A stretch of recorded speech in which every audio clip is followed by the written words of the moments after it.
Virtual Racing School was developed to provide support to the next generation of sim racers.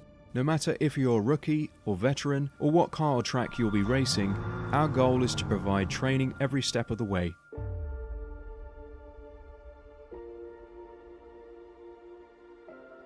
We found that iRacing can be quite difficult without proper training. There needed to be a way to prepare for on-track racing. With VRS, you can literally learn from the best sim racers in the world, including four-time NASCAR iRacing World Champion Ray Alfala. And Ray Alfala is a four-time champion of the NASCAR VRS iRacing Series. Three-time iRacing Grand Prix World Champion Martin Kroenke. Martin Kroenke becomes a three-time world champion. Rallycross World Champion Mitchell de Jong. Mitchell de Jong is now champion for the iRacing Rallycross World Championship Series. And many other top sim racers. Data packs include everything you need to start learning. Our World Championship coaches create the data packs by setting a hot lap or a series of fast laps for you to compare, analyze, and replicate. Data packs also include a tutorial where the coach points out techniques they use to hit the fast lap. This gives you access to the latest driving techniques and setups before you even hit the track. Sign up for a free account and download the VRS telemetry logger. With this application running seamlessly in the background, your laps automatically start syncing to the VRS website. From there, you can analyze and compare two laps of your choice, whether it's your data, the coaches, or your teammates. VRS will automatically target improvement opportunities so you can get up to speed even faster.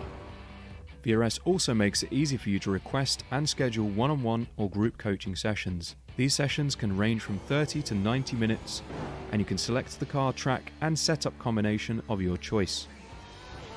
Visit virtualracingschool.com today to sign up and get started.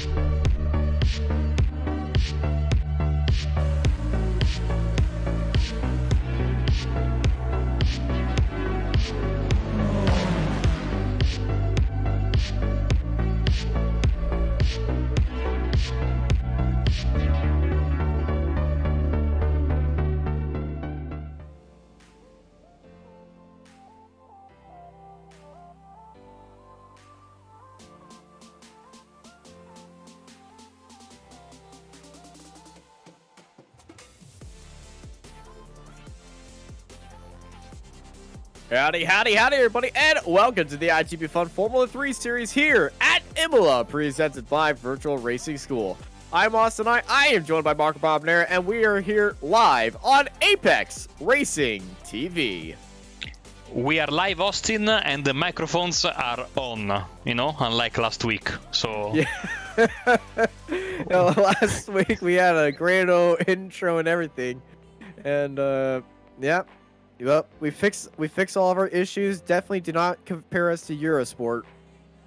No, especially no. I mean, I heard some stuff. I know that for those guys covering 24 hours, it's not easy. We did it, of course, with the 24 hours of Spire, so I know the effort that it takes. But I heard some stuff during the 24-hour race that I wish I didn't hear in the first place. But we are here to talk about iGPFun, and of course, season getting closer and closer to the end with 3 rounds left, including this one. We are live from the closest racetrack to where I live, to the place where I've watched F1 in the dinosaur time of 20 years ago, almost in 2002, the Autodromo Enzo and Dino Ferrari of Imola. And let me tell you, it is a spectacular place in the middle of the city, but also partially in the country. I don't know, it's a beautiful place where to be, fantastic food all around, very nice people of Emilia-Romagna, ready to welcome us, and ready to welcome these F3 cars. And look at the surprising results at the top of the table, the qualifying standings. There is new face, Thiago Martó, of course, leading the way in qualifying. That's not surprising at all. I thought it was going to be a shock, but no, Martó sitting on top with Hermer in second place, the order that they've been running in usually throughout this entire season. Jerome Lamley is sitting in third, Victor Barris in fourth, and Alex Fournier in your fifth spot currently. We got 2 minutes left in qualifying, and Imola is going to be a unique beast here today because, well, lap 1, it's always chaos. Here, I don't know if anyone watching saw what happened in the Apex Racing Academy yesterday. There was no Apex Academy yesterday, Austin. There was no Apex Racing Academy yesterday. But earlier seasons of the Apex Racing Academy, turn 1 here has been pretty chaotic. Yes. And we've seen in real life also in F1, drivers are not shy to expand their line to turn 1, let's put it this way, you know, to push the other car a little bit off the track. And here, of course, if you go a little bit off the track, you see them in the background, those, I don't want to use an expletive, but those expletive speed bumps, really not your friend. Yeah, they're definitely not your friend. I've seen a few incidents of F3 cars barrel rolling after hitting them pretty hard. I don't know who's ever done that, but, you know, those drivers, I wish them well, and I hope that they're okay. I'm definitely not one who's ever done that. No, not on a live broadcast either, no. Qualifying is over. We are just waiting on the final few drivers that are setting their fast time, including Chuck Mauro. There he is. The start-finish line is basically where you have the kink there on the newly reprofiled front stretch here. Of course, this track has had some changes a few years ago. And yeah, the front stretch is going to be very cool. We got a lot of draft opportunity there coming out of the final 2 corners down that long straight. Now, that straight has a ton of kinks in it. You got 2 right-hand kinks that really are not turns into the left-hand kink. If you get into a side-by-side fight there, like we saw in F1, and you do not know there's a car you're inside or outside into there, it might end up into a very bad situation. Also, this grid's going to be so big, we're going to have cars that are starting around the kink as well. So we have had a new paint pack, which I have installed, and I was sure we were going to have a new livery from the Metallica cars, but is not the case. No. We still have the Sebastian Vettel question about the World Champions. I think QT Marteau has a new paint. We shall see, as the drivers are really filing in one after the other. Robert Ridgway, and now this is Antonio Jimenez-Tellez making his way to pit road. So when Chuck Mauro comes home, and there is, we should have the drivers unceremoniously kicked from the racetrack and into the race proper. Yes, the grid. Yes, the grid. And here comes Barney there across the line, the 137. Barney, Austin, at this point, has been waving the flag for 2 minutes straight. After 10 seconds in real life, my arm wants to fall off. So, well, you know, Barney, he's been doing this for about, oh my God, 13 years? Have you he's seen at practice? Have you seen how cool he looks at Mount Washington? Barney, I mean, that suit is just next level. That's next level suit. Have you done a soapbox yet? Mount Washington? No, I don't own the track just yet. I will buy it in time. Okay, I know you just reinstalled your wheel. After this, you and I are going to soapbox. Anyone else want to join us on soapbox? We'll start up a hosted. Thank you. Well, yeah, after qualifying, no, thank you. The race is still going. QT Marteau started up on pole, followed by Samuel Herbert, Jerome Lamley in third, followed by Victor Barris, Alex Fournier, Gavin Petty, Max Giacchino, Luciano Lorenzo in 8th place, followed by Saloni Rosario and Antonio Tellez, followed by Clark Williams and Premzal Pionsdek in 12th place. With Andy Flay, Adam Talisman, Joris Blum, and Andrea Bacchetti in 16th, followed by Zoltan Silmoter, Daryl Governor, Stuart Millen, Alex Hopkins, Zachary Beeses, Vincenzo Monroe, followed by Nick Cardi and Philip Lucas in 24th, with Ron Gorlak, Mark Mathis, Roberto Maturana, Max Mueller, and Massimo De Laurentiis, followed by Roger Ridgway, Lee Dennis, Chuck Morrow, Phil Waller, Patrick Rollins, Martin Devine, and Ross Goodace. Right behind in the final 4 are Cugiato, Loreno O'Cherry, Johan Bergeson, and Russell Kirkwood in that 777 at the back of our 40-car grid here in the hills of Italy at Imola. Oh yeah, and we are just waiting for the final few cars to get onto the racetrack, onto the starting grid. Around 30 seconds left. Look at that, these drivers are curved around there. Is Kirkwood behind the second king too? He should be behind Cherry, so more or less here.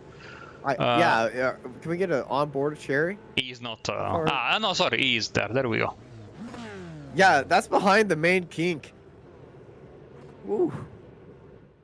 That's gonna be spicy. A nice run into turn 1. Just a few seconds left. Here's the 2-minute clock. Here come the lights. 1, 2, 3, 4, 5 red lights, and it's green, green, green for the iGPFun Formula 3 Series presented by VRS here at Imola. And it's a great start by Marteau, Hermer, and Lamley racing into turn 1. Marteau's already actually beside of QT Marteau, but Marteau, he's at that inside line, and he's making that extremely easy. Few cars going slow coming out of the first Variante, but everyone's keeping it nice and easy. No big incidents here as they head into the second Variante. This is the one that really catches a lot of drivers up. They think it's the same corner, but really it's not. You get a little bit wide, caught up into that gravel, and around it will go, and you definitely do not want to be shooting across the track to the hairpin, and then into my favorite corner on this track, the double quick left-hander. You can take so much speed into here, and you can send that track, and then into everyone's least favorite corner, Acqua Minerali.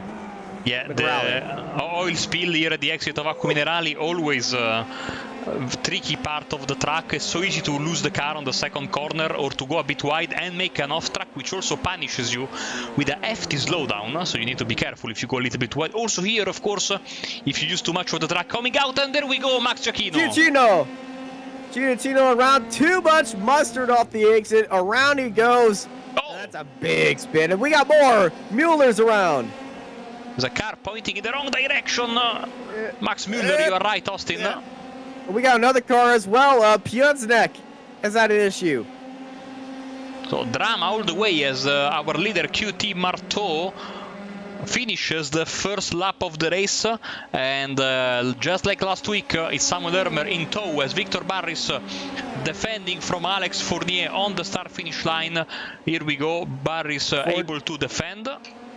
Fournier teammates with QT Marteau. Big getting some tips right there. Here comes Fournier up onto the inside. You are right.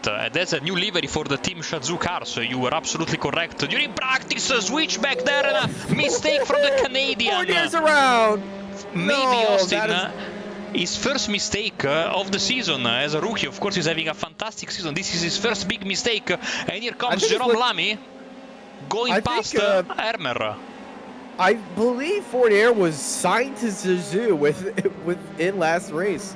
Yes, he was. Oh, Hermer has got bigger issues. Slow down. That's a slowdown for Hermer. But where did he get the slowdown? The double left-hander. He probably went out way too wide. Here comes Varris and Petty side by side entering Variante Alta.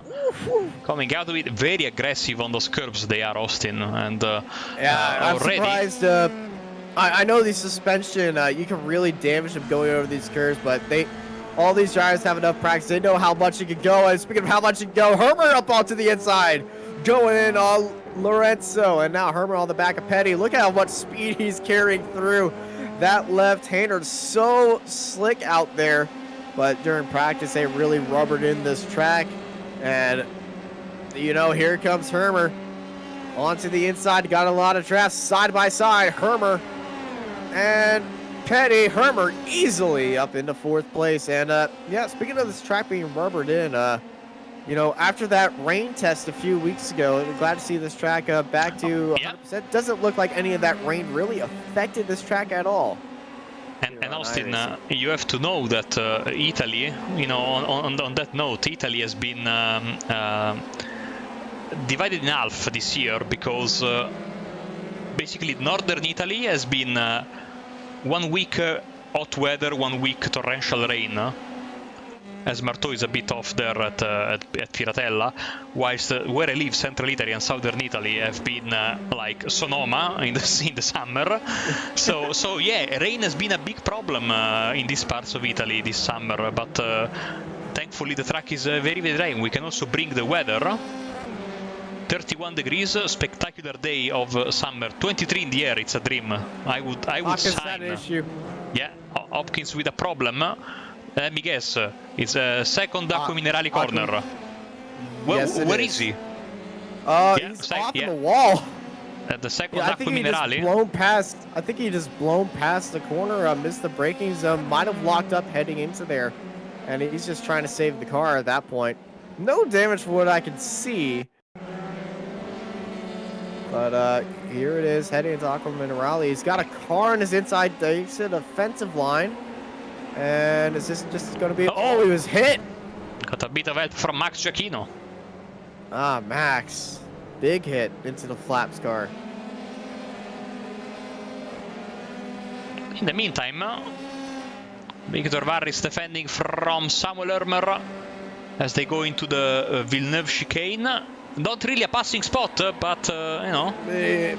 You want to tell that to Hermer, because Hermer's going to make it a passing spot no matter what. Hermer didn't care a single bit. On a racetrack, there are no predetermined. You have to pass in these spots. It's just expected of people to pass there. Samuel Hermer, he uses the entire track as a passing zone. Even in the pit lane, he'll try to pass there.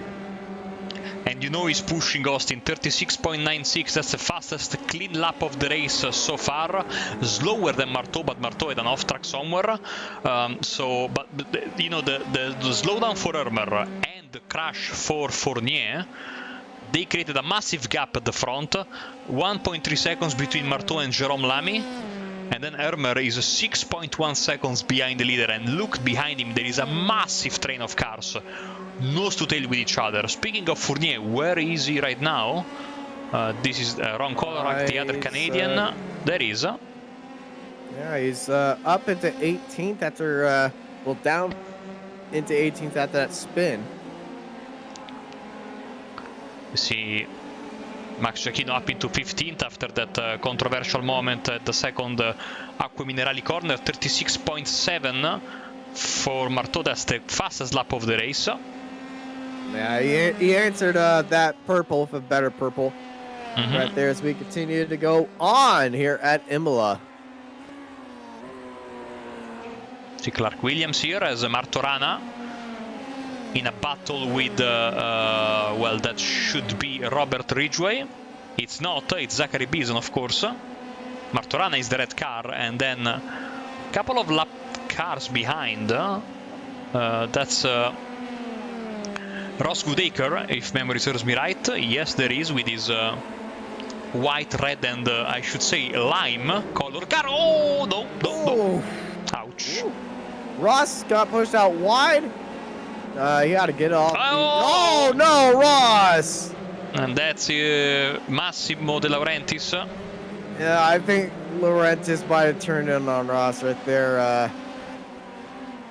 Ross is hugging the apex, and Massimo just looked like he turned in on him. But very unfortunate for both drivers. Ross, I don't think he wanted to be involved in another incident. On board with Clark Williams. Yeah, I'm watching the replay on stream right now. It just looked like Massimo just turned in. Nice to have, by the way, Luciano Lorenzo back in the grid and doing a fantastic race today. Ermer gets the fastest lap of the race. In the meantime, Clark Williams gets passed by Sonny Rosario of the Digital Apex Cyanide team. Here comes Andy Flint for the Metallica car, guys. Ooh. And he goes for... airborne for Flint. Air Flint. And Williams... And around goes Williams. So he had a Greg Erutu moment there. And in the meantime, they are almost 4 wide as they enter into the Villeneuve with Flint. And that's Brachetti. They all go wide. Everybody using all the track right here, trying to stay with each other and trying to get as much oomph as they can. But Andy Flint's car, I'm not sure what that under tray is made of, but if that does not have any damage, you're paying that mechanic team, because they did a great job on that car. I will never forget that World Championship race in 20... Oh! And he's in a terrible position. Reverse. Thankfully, he reverses and he's back. Yeah. Remember, if it was the summer of 2018, as Gavin Petty is on from some agricultural racing at the second Rivazza corner. We were doing the team stream for Apex Racing Team, Apex Racing UK back then, of the World Championship. And Greg Ruttu, in that race, in that same corner, went wide, hit one of those speed bumps and did a wheelie all the way into the tire barrier. It was quite spectacular. Yeah, that is exactly what we saw, but he somehow saved it from there. There's also a... Ew, look at this, Governor up onto the inside of Lucas. And Lucas decides not to take that side by side because he saw what happened to Andy Flint's car. But, you know, Andy Flint's car is pulling away. So no damage after getting aired. Up there, Lucas around the outside. Left room off the exit, and Andrea Becchetti has got a good fight in front of him. And, you know, if he plays his cards right, he could be getting 2-1 right here. Watch out for Aqua Minerale between these two drivers. Lucas hard onto the brakes, up onto the inside, both of them going wide. Here comes Brichetti. Brichetti's on the outside, heading to Aqua Minerale, side by side into the braking zone. They're still side by side, and just getting the nose slice right there. Daryl Governor ahead of a Brichetti. Brichetti on the gearbox. Are we going to see it down the inside? Yes, we are. Hard onto the brakes. It's a big set by Brichetti, but Brichetti into the chicane, up in the 10th. Beautiful move.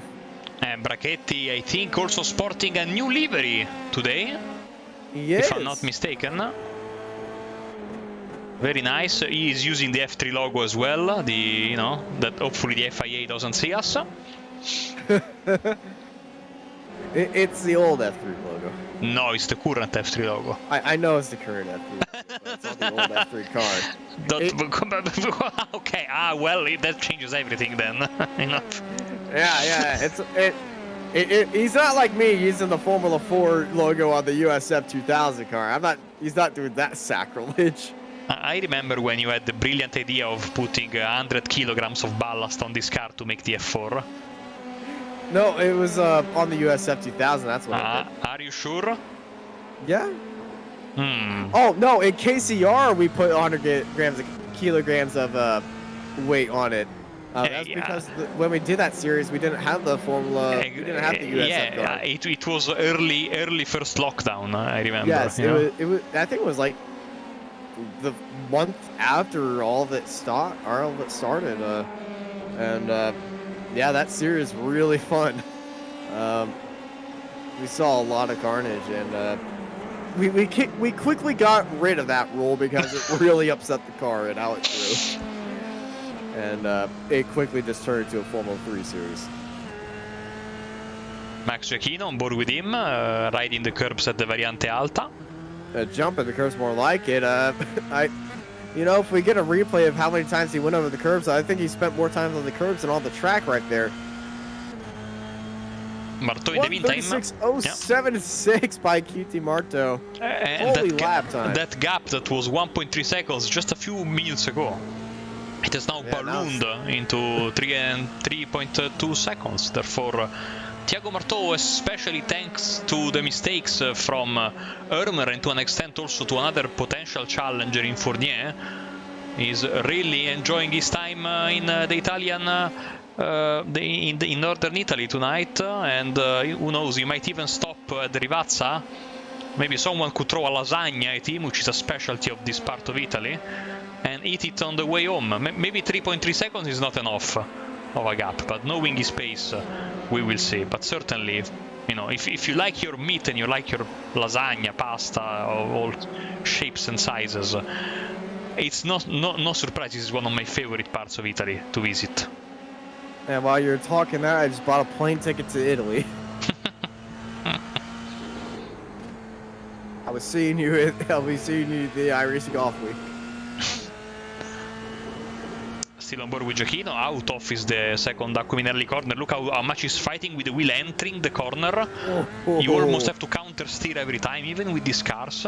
Even with the track temperature, Austin, that is not very hot. So these drivers, of course, have this little help of the 31 degrees on the racetrack. Not a cool temperature, but not much better than what it could potentially be, especially in the summer, as I see Milne trying to shake off a slowdown, I think, and dropping down to 24th.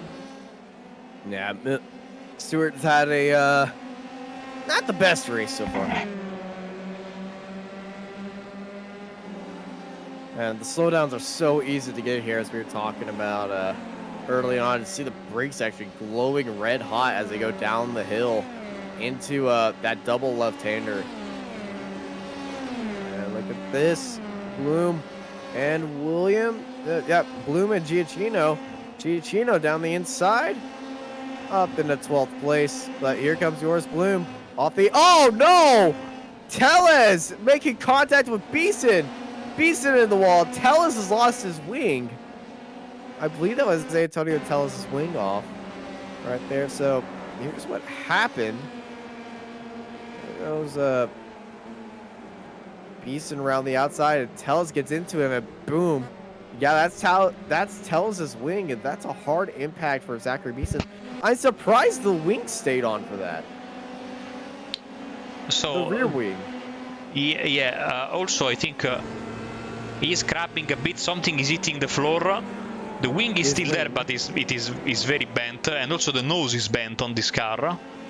And yeah, he's having all sorts of trouble. Yeah, that car's really struggling. He hit that square on, and he's trying to get that thing back cleanly.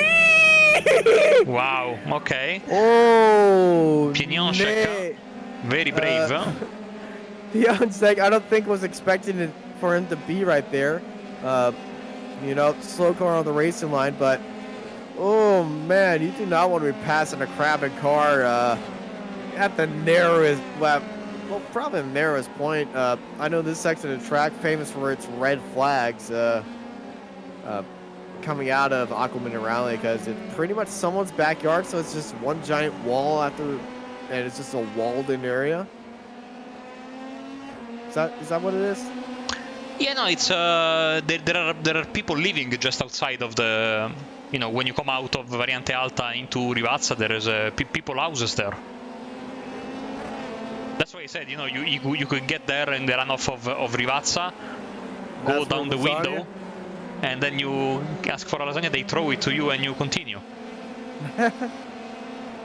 You know, I would pay money to see somebody do that. As if an Italian, whoa, look at this Prenzlaw, Mr. Danger looking for some more good moves up the inside, easily made. If an Italian ever won a Formula 1 race or a top race here, I wouldn't be surprised if somebody would offer food if they just parked it up right here. I would go for it, absolutely. Yeah. I mean, you can't beat a well-done lasagna, in my opinion. Oh, you seriously cannot. Though getting it into the car might be a different story. Oh, and off is Gavin Petty. This is the last corner. Yes, strange place to go off. Usually you go off at the entrance. Yeah. Let's see the replay. It looks like this might have just been too much mustard off the exit. Little fast forwarding action. That's done by us. That's not the actual speed of these cars. And we slow it back down. Woohoo! Yeah, I just rode the curb, upset the car, went around and goes. There's Williams. Looking at a few fights right here. Perchetti. Oh, Perchetti's got a good look, and Max Giacchino, fellow countryman, watching this. Takes a lot of speed into there. Almost gets to the back of this fight. Daryl Governor defending that 10th spot. Well, when I say defending, I don't really think it was much defending that, actually.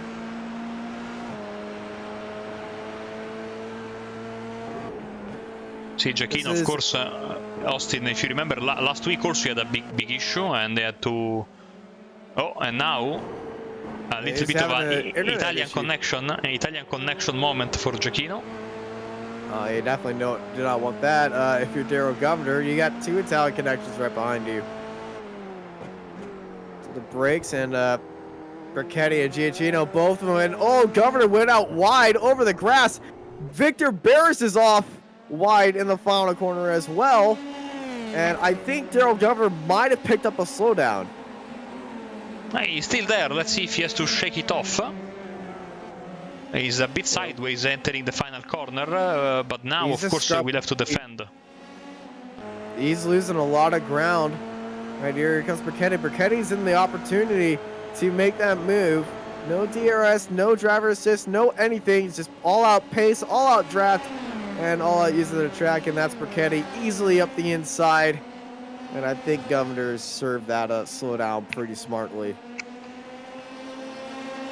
You know, whenever I get a slowdown there, I actually upshift 2 gears. And I usually run out of it pretty fast. I don't know, man. I'm so slow that when I get a slowdown, in reality the game is telling me to speed up. You're faster than that. And going wide, Governor. Feeling the pressure from Giacchino, trying to catch up with Brachetti. And here comes Max. Another wide for Governor. And Giacchino, as I was saying, trouble last week. Tough race. Trouble this week as well. Trying to at least get back into the top 10. But, you know, you can pass with F3s around here, but this doesn't mean it's easy to pass. It's still one of the toughest places for overtakes in all of iRacing, in my opinion. It's one of the toughest places to get a 0x race. Yeah, absolutely. Even though some of the curbs, especially... Oh, and now... That's Brachetti with the slowdown. Yeah. Either that or some Italian friendly, you know, help. That's a slowdown. Here comes also Giacchino, side by side with Govender. Behind them, Fournier and Joris Blum. Almost touched right there. And here comes Fournier trying to get back up to the front. Get a little contact with curbs in mid-corner. Almost contact with Blum, and Blum makes it around the outside of Fournier. This is not the Alex Fournier we've been seeing so far this season. Yeah, strange. I thought he had completed the pass there, but he had the hesitation when... he hit the curb. Yeah, you are absolutely right, and it upset the balance probably, and he had to maybe lift, you know, position the car better, and this gave Joris Blum the chance. And on a track like this, of course, when you go for a move, and where is that? Oh, Govender now. Oh, that's Governor off. And he rejoins. In a track like this, Austin, of course, if you go for a move, can't complete the pass, this usually means you have to wait a full lap before you can try again. Indeed, and he definitely did not want to. Oh, strange. Yeah, this is a self-spin. Usually you have enough downforce there, or grip, that the car doesn't spin. Yeah. But in this case, it did happen. Sonny Rosario and Gavin Petty swapped spots as well. Oh, we might have an issue for our favorite Polish driver. And our friend Mateusz in the chat probably not happy, because I see that Przemysław Pieniążek has towed back to the pits. Same corner as we saw with Governor. And, well, not the same corner. Going through the same corner. And into Aqua Minerale. Oh! No. Not his best season, as we were saying, unfortunately. After such promise shown in the past, I was sure this was going to be his breakout season, but it wasn't. But, you know, there's always next year, as Blum once again with Brachetti, with Fournier. Here comes also Clark Williams. We have a quartet of drivers all enjoying their battle here in Imola, as we are at lap 15 of 28, so we are past the halfway mark. Remember, we race for a bit longer than the official series, therefore as we say every time, tire management will be key, Austin. Yeah, tire management definitely coming to be a key in this series, especially that tracks of high deg, and that is Governor wide. Slow down, yeah. Slow down 100%. Slow down, and there goes Mark Mathis.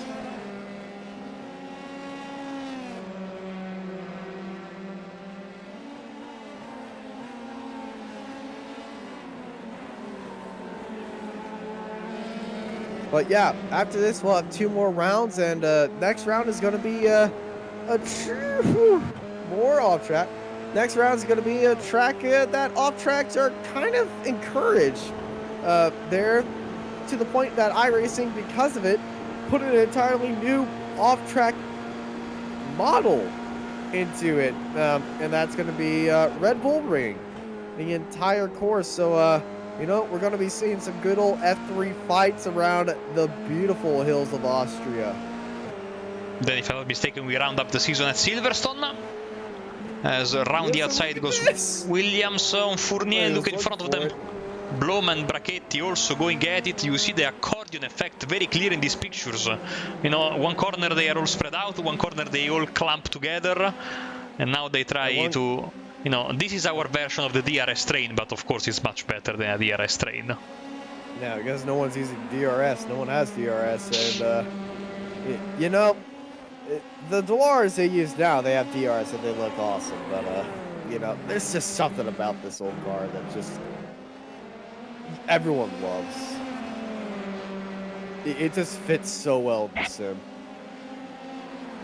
One could also call it the last of a dying breed, you know, the last junior formula that's really, you know, a proper race car. Not saying that the modern ones are not proper, but, you know, this is just a race car with an engine, get in the car and drive, you know. There is no DRS, no buttons. Oh! Goodbye, Andrea. Unfortunately, he's around.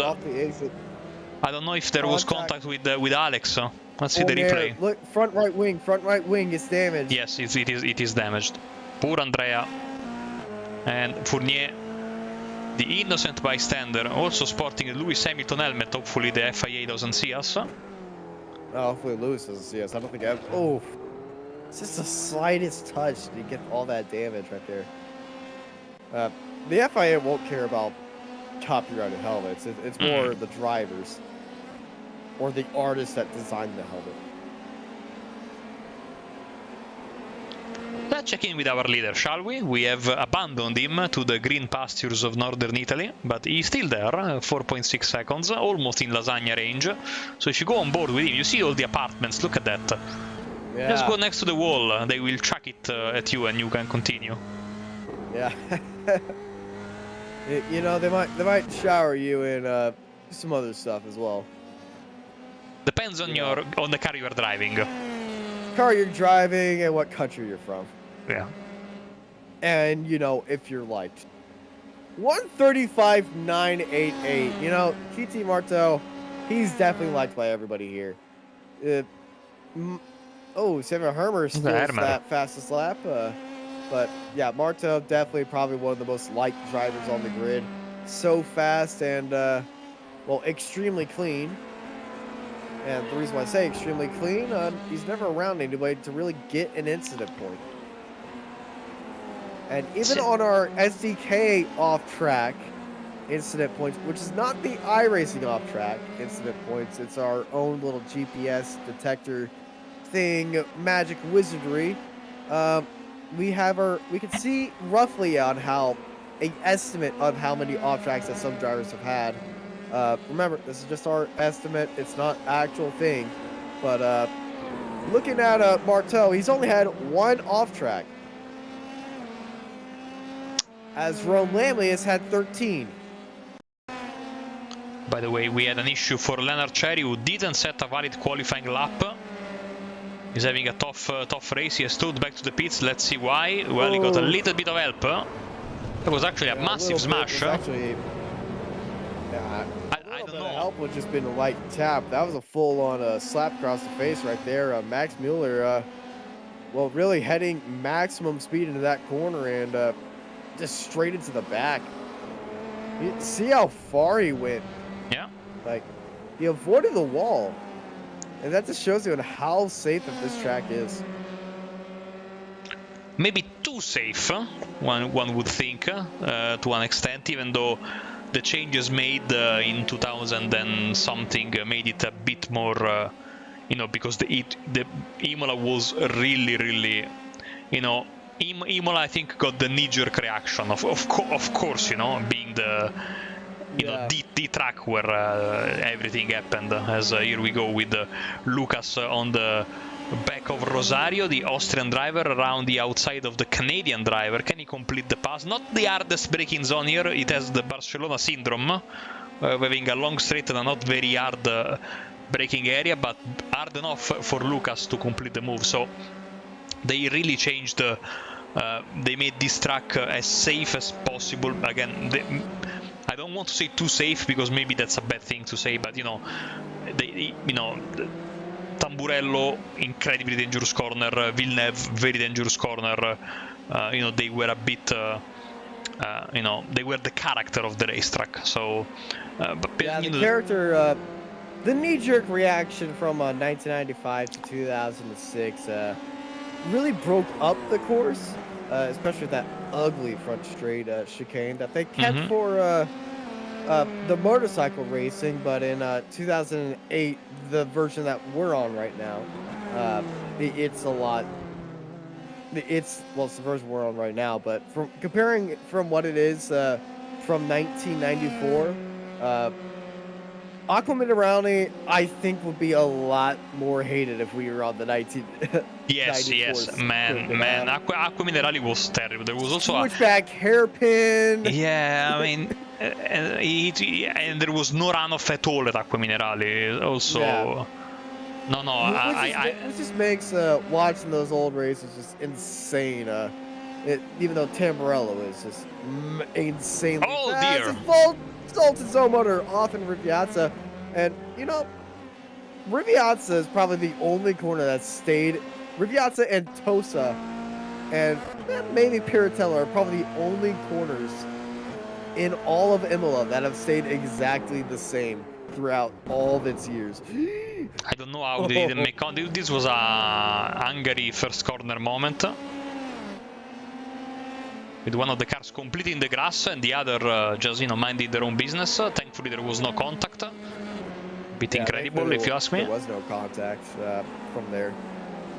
But yeah, looking at the layouts right now, 1994, you know, that final straight compared to what it is now, I prefer what we have now. Even though Bassa, seeing those things fly through there, are insane.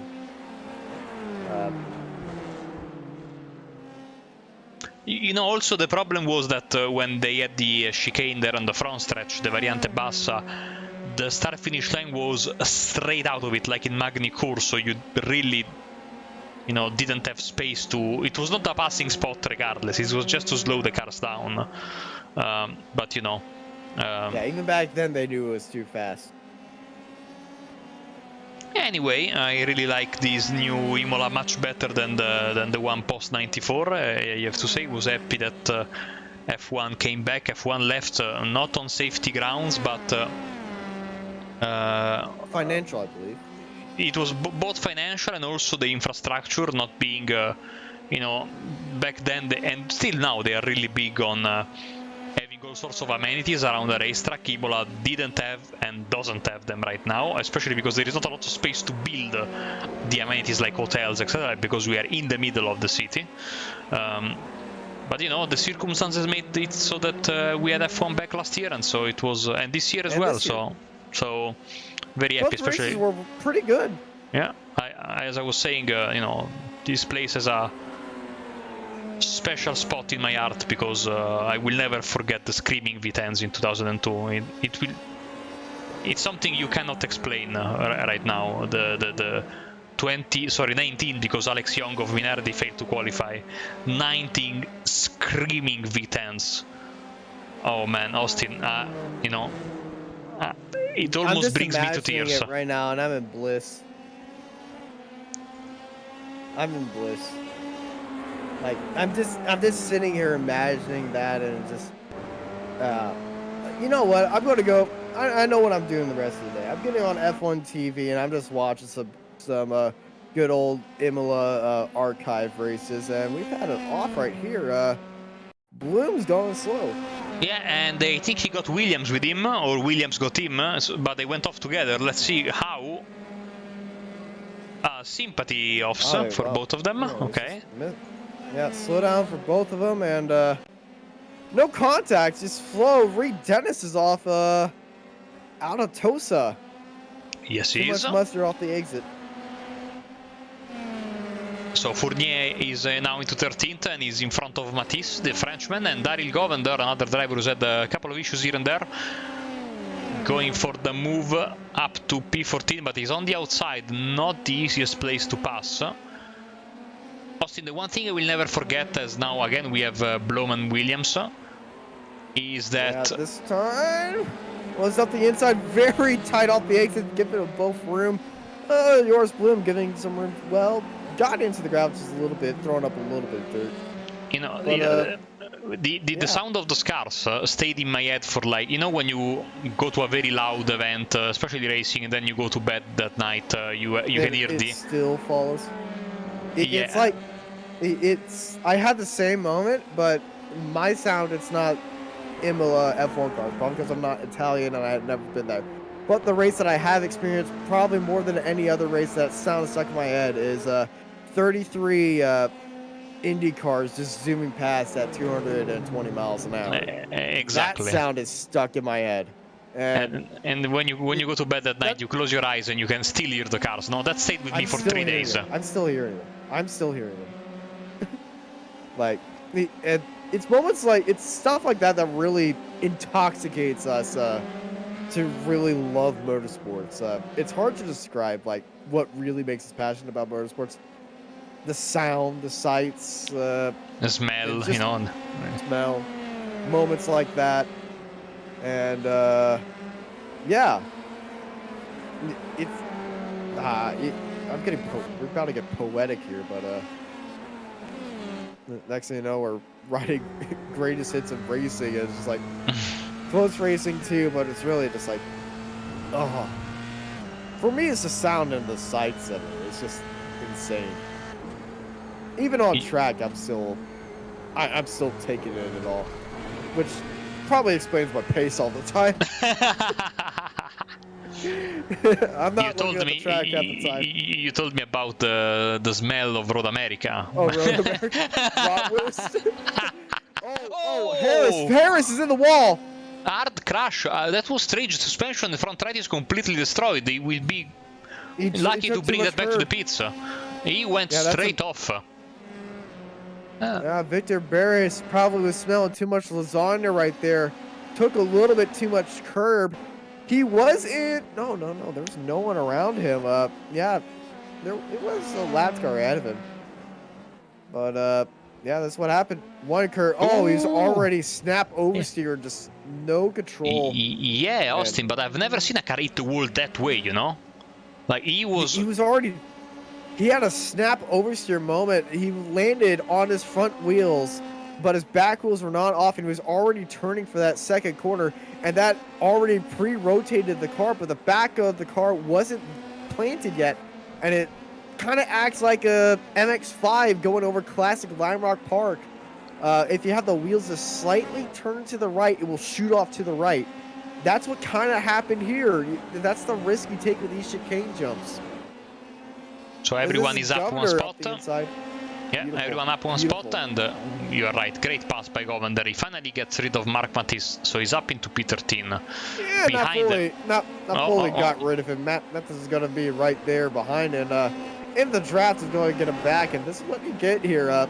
You know, these cars, not full on power, not rabid with them. They still got downforce, they still got draft. You're going to really have to earn your draft in these cars and earn your clean air. It's kind of like I don't want to say a USF 2000 race because there really pull some gaps in those things, but the opening laps, they get really, really tense.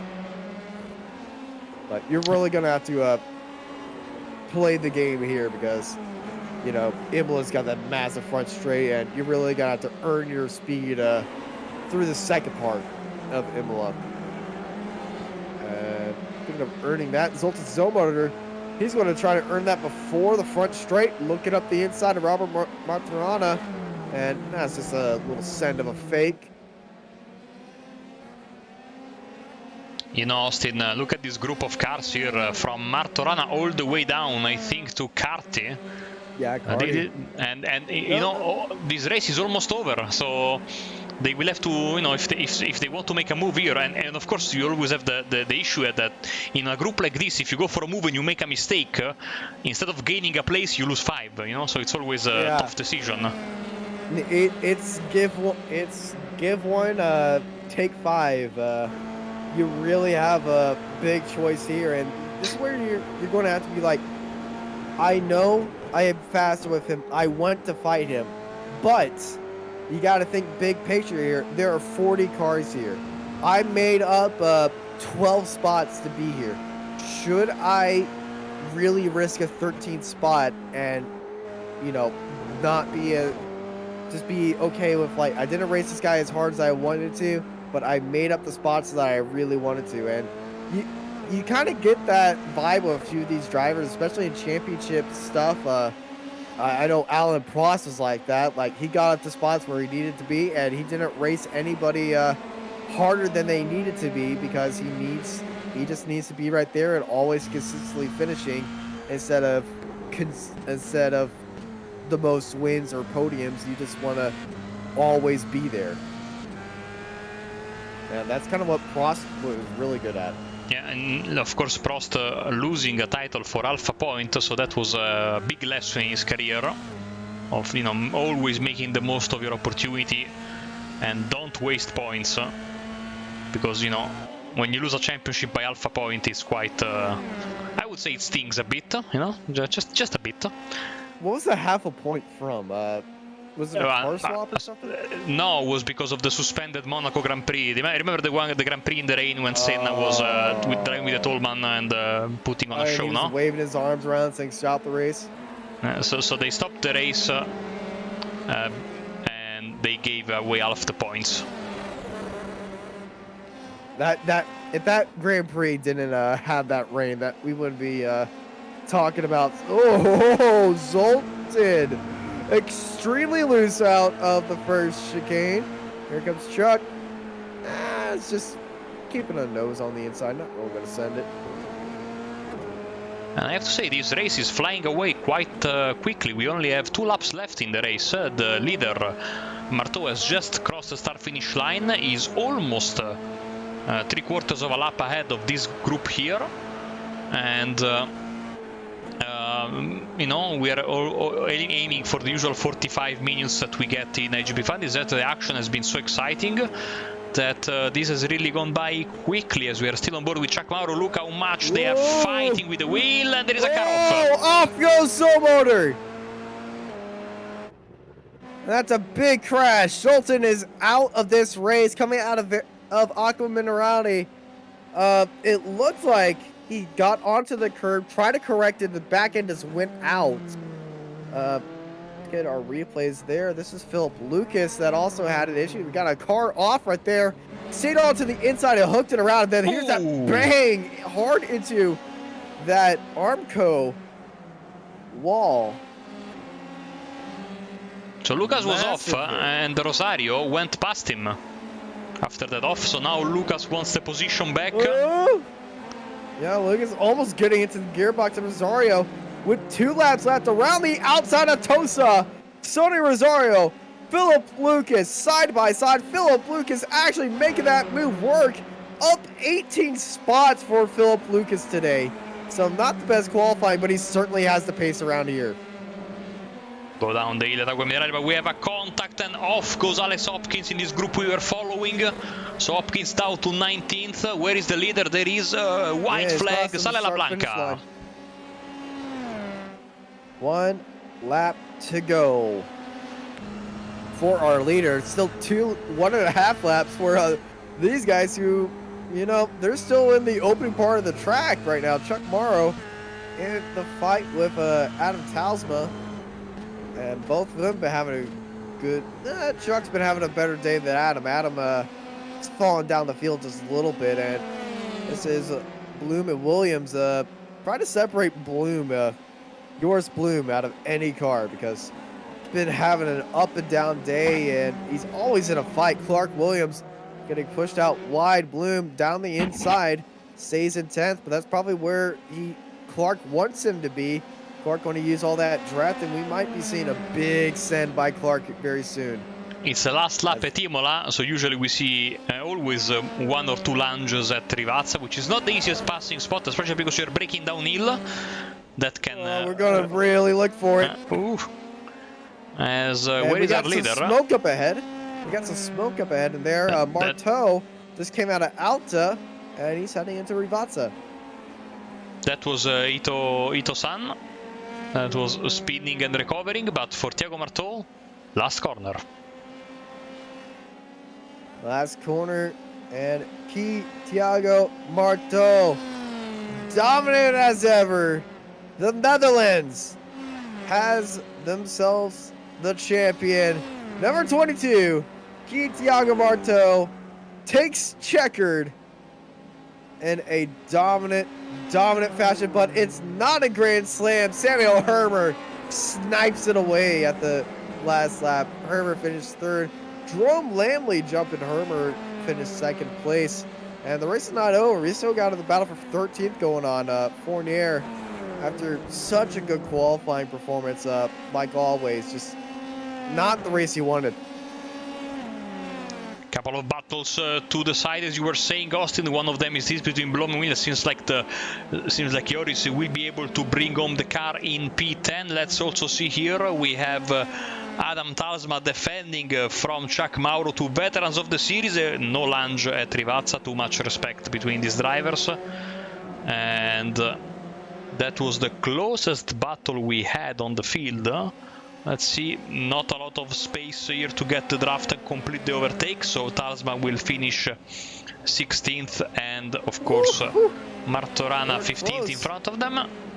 Is Tejas home? Yes, he is, and therefore we are just waiting for the final few drivers, including Ron Korolak and Robert Ridgway and Andrea Brachetti, and then everyone will be home safe and sound. Or mostly safe and mostly sound after what has been. Probably not going to be sound. I know it might get a little bit noisy in the paddock area. You know how your towns do.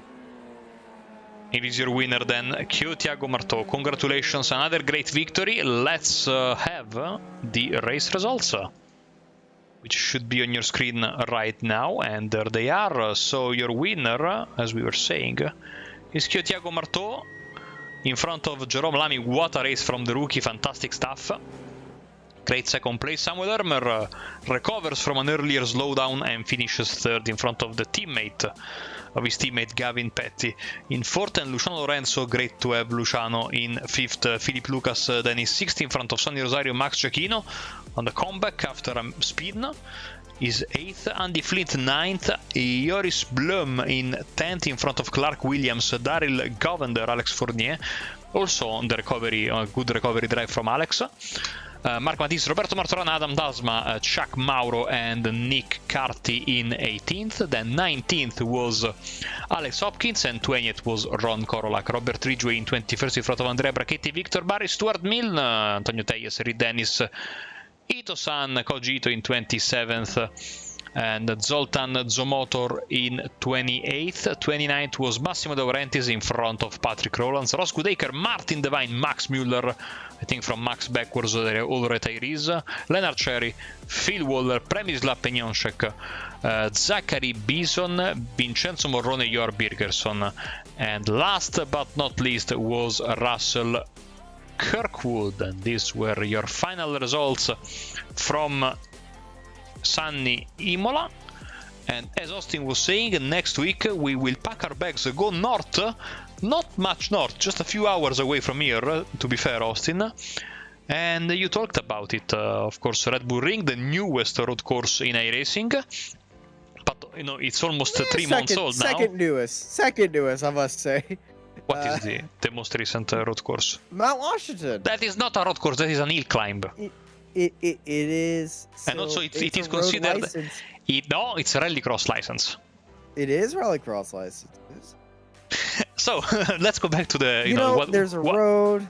Yeah, it's called yeah, it's mostly tarmac anyways, no? So yeah, but it's not a circuit. 80%. Not a circuit. Because a circuit by definition circuit, you just drive off the edge of it, you just get that down at the bottom. But to get back to the point, it's the newest track, or fairly new, but now it will be week 11 of the season, therefore these drivers, I'm sure, will all be very familiar with it. What do you say? Yeah, a lot of the drivers definitely going to be familiar with Red Bull Ring by now. I know the GT3 series have been there. Ferrari Fix is there. USF 2000 is actually on the short layout, which is a blast to learn that final sector. And I'm going to be so pumped to see these drivers tackle that circuit, see how much they're going to try to get away with extending the track and really racing there, because, it's been famous for its massive battles. The draft in these cars is going to be keeping these cars glued nose to tail with each other at Red Bull Ring. We are in for, I'm gonna say about if I do not see a 20 car train in the first 5 laps of just cars nose to tail with each other, I will kind of be disappointed. Awesome. Well. It's been a fantastic night of racing here in Imola. Don't forget, we are not done just yet. XSLR is coming in little less than 3 hours time. We will be racing the dirt sprint cars, the winged sprint cars, the 410s, if memory serves me right, Austin, in what is the third of the 4 races in that particular discipline in the cross series league racing league that has various series on in the same series. So we started with GT3, we are doing now the wing sprint cars on dirt, and we will have the trucks next week. No, the Xfinity cars, and then we have the super trucks, or vice versa. But whatever, we will be there, and we will be from Eldora, so you don't want to miss that. That's going to be at midnight 15 GMT. Then tomorrow, we are back with the Formula V action, where Austin's alter ego will be involved from Lime Rock Park. And later that day, or in the evening in the USA, Ricmotec Lamborghini Trophy is back from Watkins Glen, the second round of the championship. Rest of the week with the Esports Championship from Road America, the Rallycross World Championship qualifying from Charlotte, the 7th round. That season is almost over, and it's great fun. The tracks are back. The Apex Racing League Track Series back from Auto Club Speedway. Don't want to miss that on Thursday. And they're going to be heading into Alton Park, which, Sam was doing some spectating there, and oh man, he is, I've seen the bouncing and excitement for for it now, and I can't wait for Friday. And of course, also on Thursday evening in the US at 23 GMT. No, Aerial Trucks are Auto Club, already said. Austin, please pay attention. On the 26th, on the 27th is the Super Trucks, but on the 26th or 27th in the morning in Europe, or 26th at night in the US at midnight, at 23 GMT, we have the triumphant return of the East Coast Thunder, the Summer Showdown, which we also broadcasted last year, if you remember. I think it was Tyler Newitt, the debut broadcast with us. Well, we will be live again from Bristol Motor Speedway for the East Coast Thunder Summer Showdown. Radicals are back on Friday at Suzuka. And of course, Saturday, the triumphant return of the Academy F3 VRS series from the Red Bull Ring. Of course, Red Bull Ring back with us on Sunday. Spa-Francorchamps with the F3.5 on Saturday night, and Sunday the Spec Racer, this series as I just said, and of course the Wave Italy Apex Racing League Championship, the grand finale. from Daytona, which I think is going to be a night race. So a lot to look forward to, and I will leave it to Austin for the closing remarks. Yeah, thank you everybody for joining us here for the iGPFun Formula 3 series presented by VRS. What a race it was here today. We certainly had a lot of fun here. I certainly had a lot of fun, and so did Marco have a lot of fun. Just sitting up here in Imola broadcasting this. Thank you everybody for joining us here on Apex Racing TV. I've been joined by Marco Barbonera. I'm Austin Knight, and I hope y'all have a good night.